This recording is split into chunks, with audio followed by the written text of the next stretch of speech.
Is BCCI fast becoming laughing stock of the cricket world? Another dust bowl victory for Pakistan. Spinners claim 20 wickets.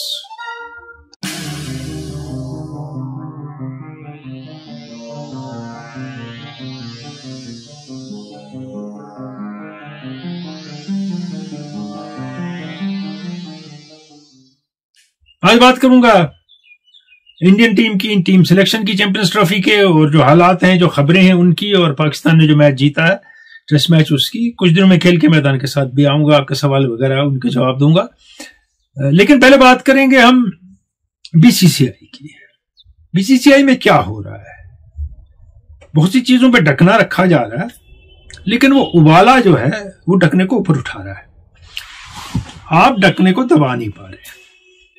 आगाज करेंगे BCCI की meeting से, जिसमें यह इंकशाफ हुआ कि ऑस्ट्रेलिया दौरे में सिर्फ टीम इसलिए हारी कि सरफराज खान ने अंदर की बातें बाहर बता दी, और इसलिए शायद क्योंकि फोकस इसी पे हो गया, आप बाकी चीजें छोड़ दी सारी, बैट परफॉर्मेंस सारे भूल गए कि सरफराज खान ने टीम को हराया।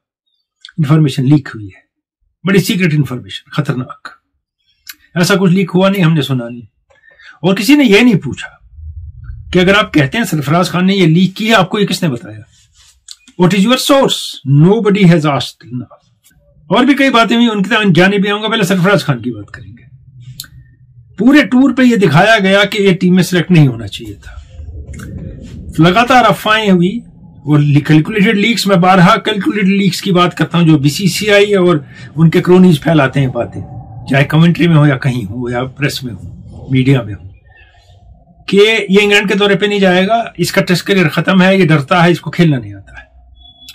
जहां इंडियन टीम 46 पे ऑल आउट हुई, दूसरी इनिंग में 150 रन सरफराज ने बनाए। कहीं आखिरी टेस्ट में ठीक तरह आउट नहीं हुआ, दोनों इनिंग में। कोहली तो पूरी सीरीज में ठीक तरह आउट नहीं हुए। रोहित शर्मा को तो बॉल नहीं दिखी ऑस्ट्रेलिया में। बेशर्मी से यह बात फैलाई गई कि सरफराज बाहर बातें सुनाते थे। चलिए, मैंने मान लिया, लेकिन जो बीसीसीआई की मीटिंग हुई उसमें सरफराज नहीं थे, तो वहां क्या बात हुई? कौन से सेंटेंसेस इवन गंभीर ने इस्तेमाल किए? वो प्रेस में कैसे आए, मीडिया में कैसे आए? तो गंभीर खुद लीक करते हैं क्या? फिर वहां जो है उन पे उंगली क्यों नहीं उठ रही है? आप में से कौन है ऐसा जिसने ये बातें बाहर कही हैं जो मीटिंग में हुआ? और ऐसा पहले होते देखा नहीं है बीसीसीआई में हमने। कितनी भी गड़बड़े हो, कुछ हो वगैरह हो, धांधलियां हो, कोई बात ऐसे पब्लिक में उछाली नहीं जाती, कभी की नहीं गई। मुझे याद है एक दौरे पे सिद्धू गए इंग्लैंड, अजरुद्दीन कैप्टन थे। सिद्धू को सबको पता था पहला टेस्ट खेलेंगे, नहीं खेला और बाहर पैड पहन के बैठे रहे। उसके बाद इंडिया आ गए सिद्धू। फिर कई साल बाद एक शो में सिद्धू से पूछा गया कि क्या हुआ था, आपने दौरा छोड़ दिया वगैरह वगैरह।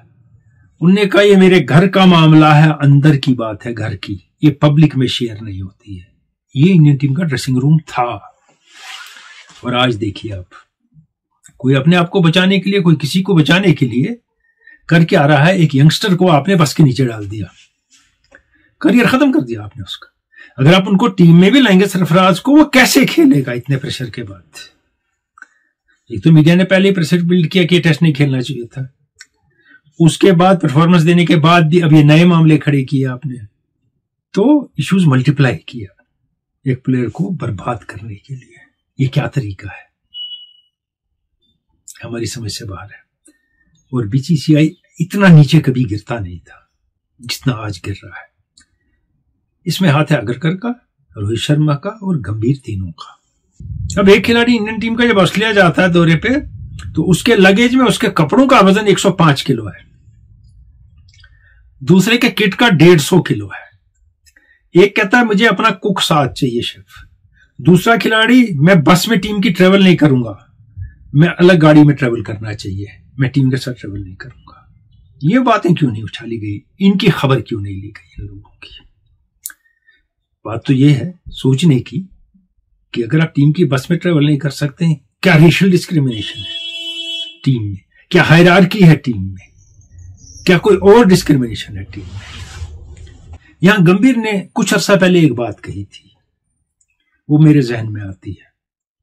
और बहुत अहम बात कही थी। और गंभीर के बारे में मैं कहूंगा कि उनने गड़बड़ की, क्या किया, लेकिन कहीं कहीं बेबाकी से बात भी करते हैं। ये भी पसंद नहीं है लोगों को, उनके इर्द गिर्द जो लोग हैं। जब इंडियन टीम के सिलेक्शन पे आऊंगा चैंपियंस ट्रॉफी के, तो ये बात करूंगा। गंभीर ने कहा था, एयर कंडीशन कमरों में लोग बैठे हुए जिनका क्रिकेट से कोई ताल्लुक नहीं है, न खेला है, न देखा है, न जानते हैं, हो सकता है देखा हो, वो बैठ के कुछ लोगों को चूज करते हैं, सिलेक्ट करते हैं, उनको एज ब्रांड प्रोजेक्ट करते हैं, बेचते हैं और प्रमोट करते हैं, और ऐसे उनको सपोर्ट करते हैं कि उनको कोई हिला नहीं सकता। उसके बाद वो परफॉर्म करें ना करें, आप में जरूरत नहीं है उस ब्रांड को हटाने की। वो जी चैंपियंस ट्रॉफी के सिलेक्शन में साफ दिखता है। पिछली बार मैंने कहा था कुलदीप यादव ब्रांड नहीं थे, इसलिए ऑस्ट्रेलिया दौरे पे नहीं गए, जबकि होते तो बहुत कुछ होता टीम में। ऐसे ही जो ब्रांड है उनसे आप डरते हैं, क्योंकि उनके पीछे पैसा है, कॉर्पोरेट है, और उनने एक वो फैन फॉलोइंग फैनेटिक्स की क्रिएट की है, और उसमें कितने सही हैं कितने फेक हैं वो उनके बदले बोलते रहते हैं। कहा जी बीवियां आप टूर पे नहीं जाएंगी, साथ बच्चे नहीं जाएंगे घर के, वगैरह वगैरह। पहले ये इजाजत किसने दी? ऑफ लेट हमने इंडियन क्रिकेट को, वर्ल्ड क्रिकेट को फॉलो किया एक जमाने से। आखिरी टेस्ट मैच से पहले अलाउ होती थी फैमिली, सीरीज के 5वें टेस्ट में, 3रे टेस्ट में, उससे पहले अलाउ नहीं किया जाता था। इससे कहा जाता था प्लेयर डिस्ट्रैक्ट होता है। ये नहीं कि वो अच्छा खेलना नहीं चाहता है, वो डिवाइड हो जाता है फैमिली और टीम में, तो टीम के साथ कम वक्त गुजारता है जहां उसको सारा वक्त गुजारना चाहिए था। और अब कहते हैं कि बिल्कुल अलाउ नहीं करेंगे वगैरह वगैरह। ये भी एक मुद्दा था, हम हार गए। फेल कोहली और रोहित शर्मा हुए, अगले टूर से बीवियां बाहर हो गई, ड्रॉप हो गई। अब आप देखिए बीसीसीआई क्या मजाक बन गया है, कहां जा रहा है बीसीसीआई। जब टीम सिलेक्ट हुई चैंपियंस ट्रॉफी के लिए, लगा कोई इंट्रोस्पेक्शन नहीं हुई है, nothing has changed, stars are being promoted, और उनको हिलाने से डरती है सिलेक्शन कमेटी, और बीसीसीआई डरता है उनसे, क्योंकि उनके पीछे जो फोर्सेस हैं वो उनको इतनी जल्दी जाने नहीं देंगे टीम से। चाहे 5 साल में आप एक ही सेंचुरी बनाए, चाहे 2024 में आपकी टेस्ट की एवरेज जो है 26 है, T20 की 21 है, और वनडे की 18 या 19 है, फिर भी आप टीम में रहेंगे और अब सिलेक्शन की जाने पाएंगे इंडियन टीम के। शमी की वापसी हुई है टीम में, बुमराह को टीम में रखा गया। वो दोनों का पता नहीं है फिट है कि नहीं, क्योंकि आज तक तो शमी फिट नहीं थे, बुमराह के बारे में न्यूज ही नहीं है। अर्शदीप है, इंक्लूजन अर्शदीप का, और अच्छा है, अच्छी बॉलिंग की हमने ऑफ लेट। और उसके बाद हार्दिक पांड्या एक और फास्ट बॉलर ने सपोर्ट में, और वाइस कैप्टन वो है जो ऑस्ट्रेलियन टूर पे टोटल फेल हो गया, गिल। हार्दिक पांड्या वाइस कैप्टन नहीं। यहां 3 चीजों पे अगर कर महाराष्ट्र पावर, मुंबई लॉबी एक साइड हो गई और गंभीर को अलग कर दिया। उन्होंने कहा मुझे सैमसन चाहिए, पंत नहीं चाहिए, पंत का कोई अच्छा रिकॉर्ड नहीं है वनडे क्रिकेट में। उन्होंने कहा हमें सैमसन को नहीं खिलाना है। इसने विजय हजारे ट्रॉफी नहीं खेली है केरला के लिए पूरी। करुण नायर ने तो 700 की एवरेज से बनाई विजय हजारे ट्रॉफी में, फिर वो कहां है अगर उसी को कंसिडर करना था। उनने कहा वाइस कैप्टन हार्दिक पांड्या को बनाइए, ये तो एक साइड हो गए, कहा नहीं गिल बनेगा, जो हमारी बात सुनेगा और कभी कुछ बोलेगा नहीं, हमारे दिखाए रास्ते पे चलता रहेगा, हमारे पीछे पीछे, हमें वही चाहिए। सिराज की बात हुई तो रोहित शर्मा ने कहा कि वो सिर्फ नई बॉल से अच्छी बॉलिंग करते हैं, वो अच्छी बॉलिंग नहीं कर रहे हैं। पिछले 2 साल में 71 विकेट वनडे में लिए हैं, दुनिया में हाईएस्ट, पहली बात।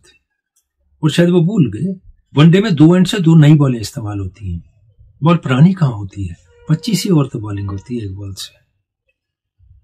ये भी किसी ने नहीं कहा, ये भी हमने हजम कर लिया। गंभीर की नहीं चली, क्योंकि गंभीर ने ऑस्ट्रेलियन दौरे के बाद सिंगल आउट किया था तारीफ के लिए सिराज को, और वो दिखाना था रोहित शर्मा और अगर करने के हम आपकी बात नहीं मानते, तो ये टीम कैसे खेलेगी। कोच को आपने टीम दी नहीं, उसकी बात मानते हैं नहीं, अच्छा है या बुरा है आप ही ने कोच बनाया है, तो टीम कैसे अच्छा परफॉर्म करेगी। अब मिडिल ऑर्डर में श्रेयस अय्यर की वापसी वेलकम है, अच्छी बात है। टीम में 3 लेफ्ट आर्म स्पिनर है। Jadeja has been a miserable failure in one day internationals, मगर उनको टीम से आप हटा नहीं सकते। आप समझते हैं उनकी बैकिंग क्या है, वो सब जानते हैं। वो टीम में अक्षर पटेल जो अच्छा परफॉर्म कर रहे हैं वो टीम में और होना चाहिए था। कुलदीप यादव विकेट लेते हैं वो टीम में, और एक प्लेयर जो कुछ करे ना करे, परफॉर्म करे ना करे, सेलेक्टर्स को याद रहता है कि इसको हमें खिलाना है, वो है वॉशिंगटन सुंदर। वो टीम में है। क्यों?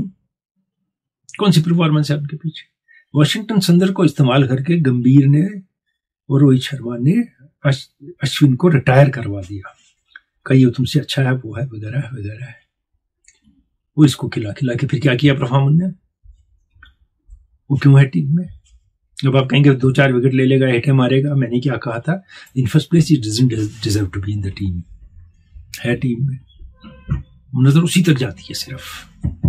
4 spinner, 3 left out spinner, 3 fast bowler, 2 का पता नहीं है फिट है कि नहीं है। जायसवाल टीम में आए हैं, बहुत अच्छा है। वो naturally gifted striker of the ball है और लंबी इनिंग खेल सकते हैं एरी फेरी के बगैर। जडेजा टीम में है, रिपीटेडली चांस दिया जाता है कि तुम कामयाब हो जाओ। फिर जिस दिन कामयाब हो जाएंगे, देखा हमने टीम में रखा था। ये साफ जाहिर हो गया। BCCI selectors are not willing to take a big call. आगे टेस्ट में इंग्लैंड के दौरे पे भी कोहली भी होंगे, रोहित शर्मा भी होंगे, सारे फेवरेट्स होंगे अपने टीम में। इंग्लैंड का दौरा मुश्किल है, वहां खेलना मुश्किल है, वगैरह है वगैरह है। और ये परफॉर्म करेंगे, इनको तब तक खिलाएंगे जब तक ये परफॉर्म ना करें। टीम डूबे या उभरे, डजंट मैटर। और Agarkar has been a miserable chief selector with terrible decisions. New Zealand के साथ इंडिया में फर्स्ट 11 सेलेक्ट करने में ऑस्ट्रेलिया में रिपीटेडली गलती की हमने। उनके बारे में कुछ नहीं कहेंगे। अब गिल है वाइस कैप्टन, श्रेयस अय्यर हो सकते थे, हार्दिक पांड्या हो सकते थे जिनको सपोर्ट किया था गंभीर ने। वो बुमराह क्यों नहीं है?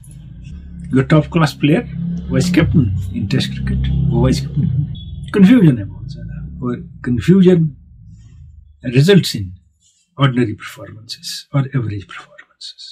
Singling out players for team's bad performance, and if you win singling out or highlighting just one player, इसकी वजह से जीता, that's bad way to demonstrate qualities of your team.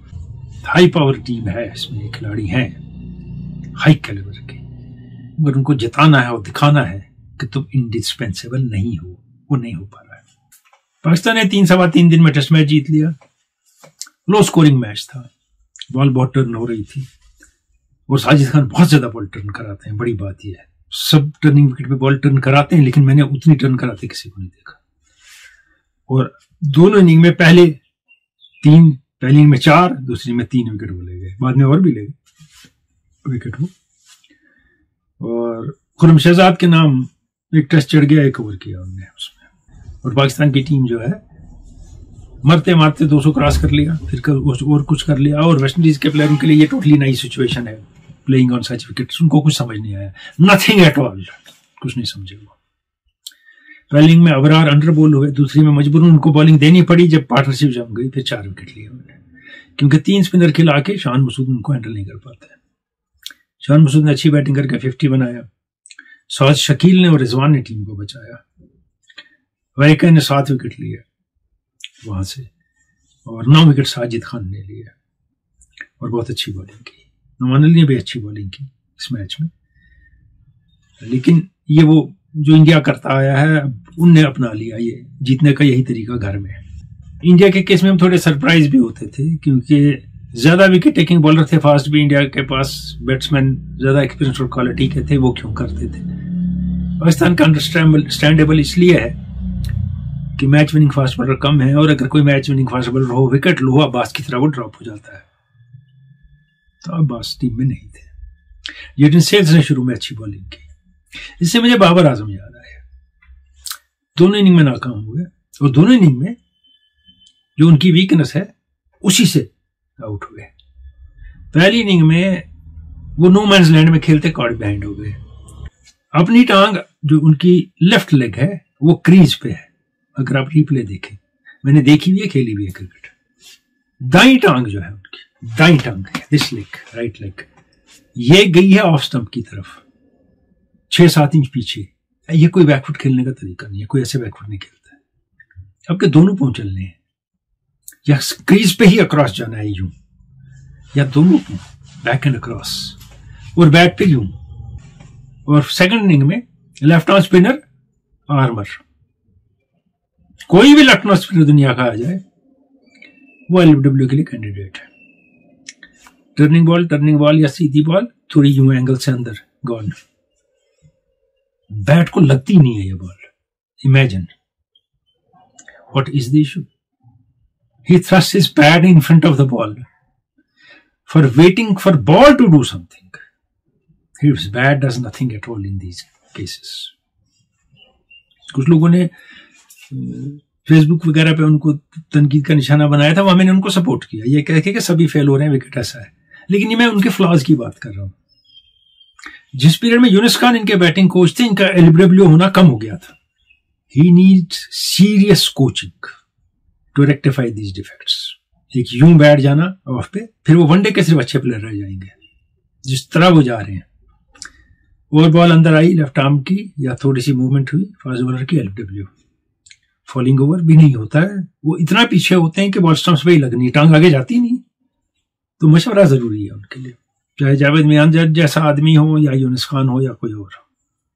इससे मुझे यूनिस खान याद आए। यूनिस खान 2004 के दौरे पे इंडिया गए, आप पाकिस्तान 4-5 के, तो यंग थे, नए थे तब।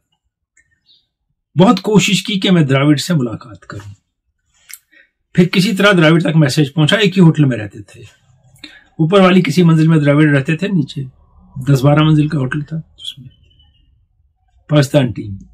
द्राविड तक बात पहुंची और शाम को यूनिस खान कहते हैं, एक दिन नॉक होता दरवाजे पर, द्राविड वहां हाजिर। क्या बात करनी उससे, ग्रेटनेस द्राविड की। उन्होंने कहा द्राविड ने मुझसे वो बातें की और मैंने उससे पूछा अपनी बैटिंग के बारे में, और उसके बाद कि मेरे सीजन देखिए मेरी बैटिंग कैसे बदलती है। इसमें कोई शर्म नहीं है। 12 मैंने कहा है कि कैसे प्लेयरों ने बाहर से देख के दूसरे को थोड़ी से मशवरा दिया या नेट पे देख के, और उस प्लेयर की तकदीर बदल गई है। Babar can not fight this alone, he has to seek advice and do something about it. नहीं तो in test he will be a has been very fast. मुझे ग्रैहम ही की याद आते हैं। तब बड़ा जमाना था, आसानी से इंग्लैंड में आप क्रिकेट नहीं खेल सकते थे। इंग्लैंड के लिए कई साल खेलना पड़ता था, उसके बाद एलिजिबल होते थे वो जिम्बाब्वे के थे। 100 सेंचुरियां बनाई उन्हें फर्स्ट क्लास, काउंटी में किसी दिन आउट नहीं होते थे। टेस्ट क्रिकेट में आए, थोड़ा परफॉर्म किया, कुछ जो उनका कैलिबर था कि ये किसी टीम से आउट नहीं होगा जिस दिन टेस्ट खेलना शुरू करेगा, ऐसा कुछ नहीं हुआ। एवरेज प्लेयर रह गए कि वेस्ट इंडीज के फास्ट बॉलर्स ने ताड़ लिया उनको, ऑफ स्टंप पे short lifting bowler with in 1 season ताड़ लिया, छोड़ते नहीं है फिर बॉलर्स। कहेंगे मैं इतना क्यों डिस्कस कर रहा हूं, क्योंकि हमने उनको 2 साल पहले खेलते देखा है। फीट मूवमेंट क्या थी, बाहर निकलना की स्पीड से, पीछे आना, बॉडी कैसे चलती थी, आज बिल्कुल नहीं। First effort whenever he scores even these days, मैंने पिछले दिनों भी कहा था जब उन्होंने 350 साउथ अफ्रीका में बनाए, फॉर हिम सर्वाइवल में बचना चाहिए पहले। कोहली ने भी यही ऑस्ट्रेलिया में किया, अपना खेल भूल गए और रन नहीं बना सके। इसका मतलब है कि साइकोलॉजिकल इशू है और थोड़ी बहुत टेक्निकल प्रॉब्लम है उनकी गेम में। अगले मैच में भी हम एक्सपेक्ट करेंगे ऐसा ही विकेट होगा, लेकिन इस विकेट पे वेस्ट इंडीज की भी मैं दाद दूंगा, पाकिस्तान को रन नहीं बनाने दिए उन्होंने। दे केम वेरी क्लोज, हालांकि उनके बैट्समैन नहीं चले, अगर 1-2 50 हो जाते और तो शायद मैच जीत भी जाते। अगले मैच में वो ज्यादा प्रिपेयर्ड होंगे to play on such wickets. Young side है उनका, बहुत कम मैचेस खेले हैं, मैक्सिमम प्लेयर होंगे। थोड़ी दिन में और बात करूंगा खेल के मैदान से के साथ, आपकी खिदमत में हाजिर होऊंगा। जोकोविच के साथ जो ऑस्ट्रेलिया में हो रहा है उसकी बात भी करेंगे, और भी कुछ बातें होंगी, फुटबॉल का जिक्र भी करेंगे, आपके सवाल जवाब और क्विज भी होगा उसमें। लेकिन आजकल आप मजे लें अफवाहबाजी के इंडियन क्रिकेट में। खुदा हाफिज।